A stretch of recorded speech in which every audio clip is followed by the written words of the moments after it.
Hello, my name's Alistair Parnell. I'd like to just take a little time now to show you a little bit more detail about the new Roland Aerophone AE-10. I think this is a really exciting development in the market. It's so good to have a new company interested and excited, in fact, about developing a new line of instruments.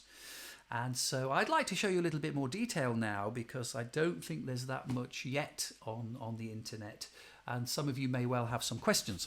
So first of all, we have a case for the first time, as far as I am aware. It's a nice case with a zip closure, a handle and a strap. Things are nicely contained in there, very safe, with places for your additional accessories. As you may well know, the idea with the instrument is that it's been designed to feel familiar to a saxophone player. And so for a saxophone player, I don't think he's going to buy this instrument to play a saxophone sound. He's going to buy this instrument to play various other instrument sounds as well. Maybe the odd extra saxophone, like if you don't want to take a baritone sax out to a gig and you haven't got much baritone sax to play in a gig, this may well be your answer to a huge portability advantage. So the keywork is laid out very similar to a saxophone, with all the side keys and the palm keys, the little finger keys, even a front F key in the right place. So you'll be able to pick this up straight away and start playing and making reasonable sounds straight out of the box. The thumb rest is just like a normal thumb rest on a saxophone, with a sling hook here. You're not interfering with any controls by resting your thumb under here, so that feels really nice and natural.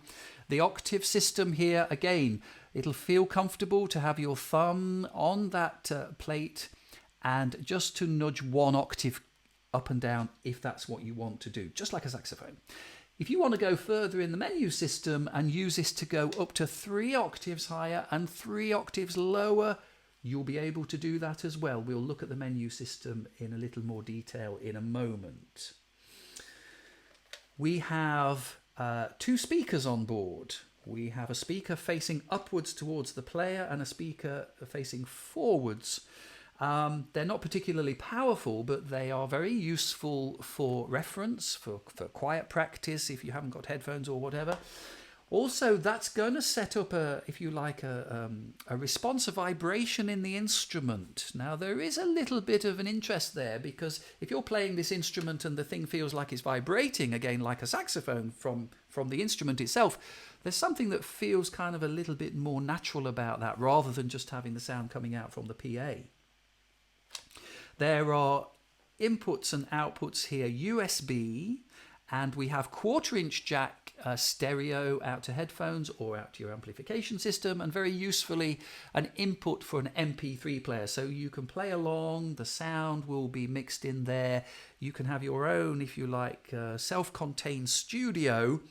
You can practice until the early hours of the morning without disturbing anybody. So be prepared not to get too much sleep if you do end up getting one of these things. The mouthpiece is going to feel familiar. It's a similar shape to an ordinary saxophone mouthpiece. There is in fact a reed. It doesn't vibrate. It really works as a little sensor, if you like. The sensor is just inside the mouthpiece. This detects how much lip pressure you put onto that reed. So we can introduce vibrato, pitch bend, very similar to a saxophone. Of course, in here there is a sensor which measures your breath pressure for volume output.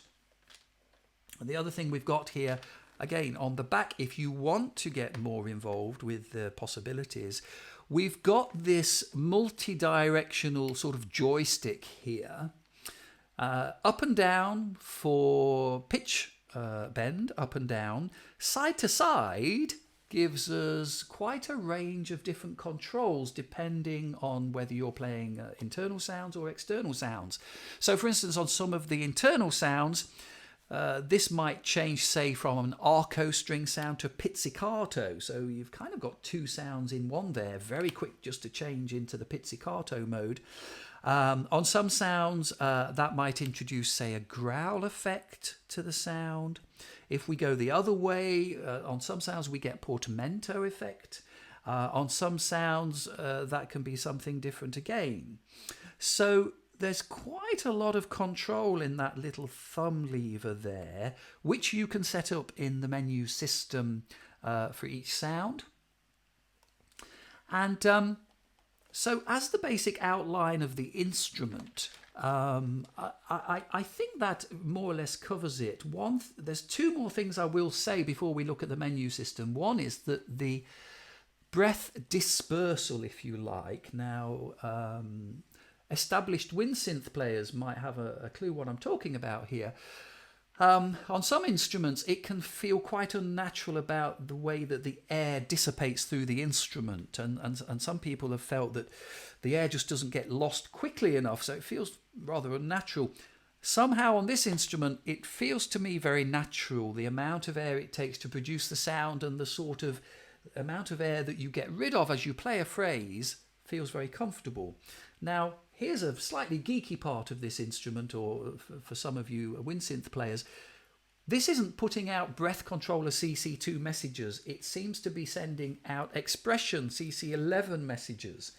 Now, I think there may be an advantage with this because some soft synths and even some external synths will probably work better out of the box from this instrument than it might do from some other instruments. Myself, I use a rig which uses a lot of main stage sounds, and I've found, particularly for instance with the excellent sounds from Patchman, they're set up to be breath controlled CC2 messages. All I've done is set up a modifier from within main stage to change the expression CC11 messages into CC2. It works perfectly out of the box. Let's have a look at the menu system. So this is going to be a very quick tour through the menu system as it stands at the moment. This is still pre-production, but it gives you most of the idea of what it's going to consist of. So there are lots of very obvious things here, like volume, set from 1 to 10, tuning to tune the entire instrument in very small increments. Here the breath setting allows us to select breath curves. This goes from sort of low pressure to high pressure. So the higher that setting goes, the more air it takes to make the full crescendo volume. Transposition, so some of these sounds are already set to be in a specific key. Alto saxophone for E flat and tenor saxophone for B flat and so on. But you can change that if you want to and save it per each sound. Also the default octave of that sound. Now then, the reverb is adjustable, settings 1 to 10, and so is the chorus. We have two multi-effects settings. Multi-effects 1, as far as I can see, tends to be either equalization or filter setting. So you can actually make quite an adjustment to the overall tone quality of the sound with this setting. And then the multi-effects 2 tends to be the delay, which is a setting from 1 to 10. And so there's some ability to change things there. The biter sign, at the moment I think this is missing what part of the menu is. This is either on or off or bend. It will be bend or modulation, as I understand. That's controlling when you bite on the plastic reed with your lower lip what CC messages are sent out. Whereas this one here is the bend switch. This is that the thumb lever with your right hand thumb, which does various settings and adjustments to the sound. This says whether the bend switch is on or off. There'll also be a setting, I believe, where you can say whether the left and right setting will be on or off, because the bend setting is up and down, and then there's a left and right setting as well. Obviously the bend range. And here, this is more to do with that left and right movement with your right hand thumb. And we can select CC messages here. We can also go beyond the CC messages, and there are some options here to create harmonies with your notes, which can be switched on or off either a third above, fifth above, or an octave. Each one of these has a minimum and maximum range for the CC control, and then very usefully whether it's a toggle switch or not. So sometimes, for instance, if you wanted to switch to a muted sound, you could just use the switch as an on or off toggle. And again, on the right hand switch side there, that's minimum and maximum, whether it's a toggle. So for each side of that joystick, we've got quite a lot of control there. The Octave Key System can be either just a 2 octaves up and down or 1 octave up and down. So this is really useful if you are looking to use it really just straight as a saxophone fingering. You don't want to go too far up or down. You can just have it be just 1 octave range. So that would be pressing just the first octave key. 2 octave range, the first octave key is 1 octave up, the second octave key is 2 octaves up, and then here we've got an option if you just press the top octave key on its own, that will give you the 3 octaves up, and that works with the octaves up and octave down. Hold function, so we can switch this on to sustain a note, and interestingly, when you want to finish the note, you actually draw air back in, so you suck air in and it stops the held sound. The speaker is controllable. You can have it on auto so that if the 1/4 inch jack is removed, then the speakers switch on, and if you put the 1/4 inch jack in, the speakers switch off. But if you would like to have them on all the time or off all the time, there's that option as well. Auto power off, very useful for protecting the length of the batteries.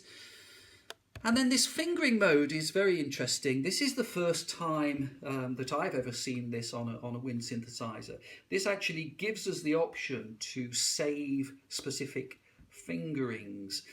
You can't see this that clearly, but if I finger, for instance, in my left hand here with the 3rd and 4th finger, now a lot of saxophone players would know this as a sort of harmonic fingering for top A. And you see here it's come up and said, well, it doesn't recognize that fingering. That means it's open for us to save a fingering to that particular combination of keys. And we can get into the menu system and then save that fingering to a specific note. So here we can choose, I'm holding the fingering down with my left hand, and I can choose which note that is going to be saved as with semitone steps. So very, very useful, because if you're learning saxophone pieces with the harmonics, or you're just used to the harmonic system on an acoustic saxophone, you can set this up to your own desired fingerings, not just whatever the prescribed one would be. Breath adjust, there are settings here, breath adjust and breath weight, for the actual way that the breath pressure sensor detects breath and creates the sound. So this is how much air it takes to produce the sound. And here, this is a breath weight. This seems as if it's a sort of an articulation setting, so that if there are small amounts of air leaking between articulations, you can set it so that there's a threshold for that there. The bite adjust, this is again that lip pressure sensitivity as to whether how much bite and how much movement you make on your lip, how much change that makes, and then the sensitivity of that setting as well. Now, some of these aren't finished yet, but that's what they will be. MIDI channel, factory reset, and then the obligatory version for future software updates. So I hope that's answered most of, at least some of your questions. I'm afraid I'm not very good at writing replies to questions on YouTube. I'd rather answer with a video. But I hope this has put you a little bit more in the picture. And I hope for some of you it's made you think, well, we might just go and have a look when this is out in the shops in a few weeks' time. Personally, I have felt that I have got on with this instrument considerably quicker than I have with any other wind synthesizer that I have had, and I've pretty much had them all. So for the beginner player, and for, if you like, the seasoned wind synthesizer player, I think this offers something quite unique in its capability, and certainly in its accessibility, in how quickly you can get on and make a decent sound on this instrument. Thank you very much for paying attention and listening, and hope to have another video going fairly soon. Thank you.